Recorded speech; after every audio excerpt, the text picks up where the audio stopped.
आज की हमारी कहानी है लपसी और तपसी। एक समय की बात है। एक छोटे से गांव में दो दोस्त रहा करते थे जिनका नाम लपसी और तपसी था। तपसी हमेशा भगवान की श्रद्धा में लीन रहता था और लपसी सवा सेर की लपसी बनाकर भगवान को भोग चढ़ाता था। एक दिन दोनों दोस्त इस बात के लिए बहस करने लगते हैं कि हम दोनों में से कौन बड़ा है। तपसी कहता है, मैं रोज भगवान की पूजा करता हूँ इसलिए मैं बड़ा हूँ। उधर लपसी कहता है कि मैं रोज भगवान को भोग लगाता हूँ इसलिए मैं बड़ा हूँ। उसी वक्त नारद जी वहां से गुजर रहे थे। उन्होंने देखा कि लपसी और तपसी दोनों किसी बात को लेकर बहस कर रहे हैं। उन्होंने उन दोनों से पूछा कि तुम दोनों क्यों लड़ झगड़ रहे हो। उन दोनों ने अपने अपने बड़े होने का कारण बताया। फिर नारद जी बोले कि इस बात का फैसला मैं कर सकता हूँ कि कौन बड़ा है, लेकिन इसका फैसला मैं आज नहीं कल करूँगा। अगले दिन लपसी और तपसी दोनों नहा धोकर नारद जी का इंतजार करने लगते हैं। काफी देर तक इंतजार करने के बाद वह दोनों अपने अपने काम में लग जाते हैं, लेकिन नारद जी नहीं आते हैं।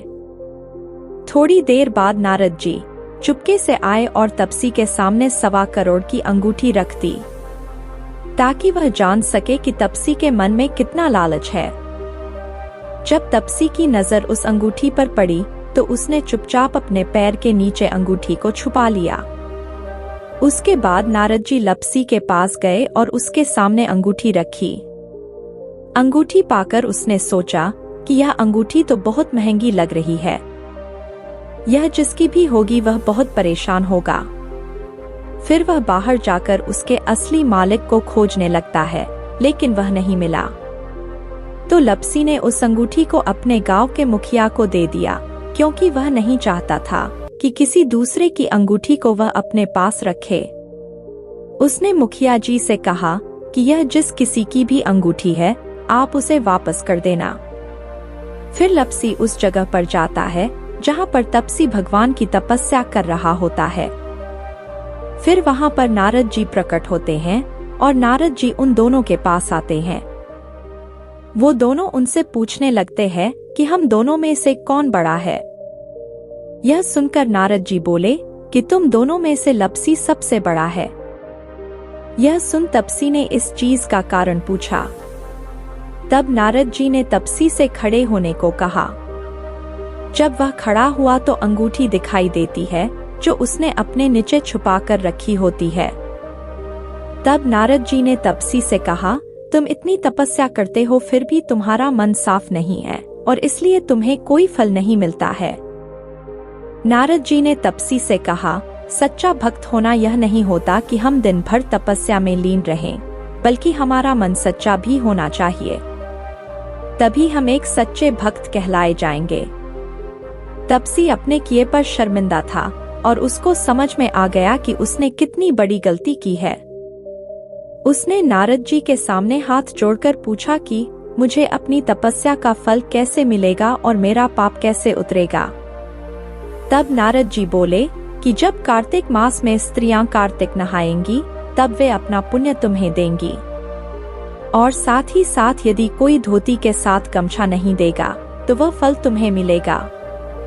यदि कोई साड़ी देकर ब्लाउज नहीं देगा तो वह फल तुम्हें मिलेगा। यदि कोई अंगना लिपकर देहली नहीं लिपेगा तो वह फल तुम्हें मिलेगा। यदि कोई जूता देकर मोजा नहीं देगा तो वह फल तुम्हें मिलेगा। यदि कोई सारी कहानियां सुने लेकिन तुम्हारी कहानी नहीं सुने तो वह फल तुम्हें मिलेगा। फिर उसी दिन से हर व्रत और कथा के बाद तपसी और लपसी की कहानी कही और सुनी जाती है। सच्ची भक्ति केवल भगवान की तपस्या करने से नहीं होती है, बल्कि मन और इरादों की पवित्रता से होती है।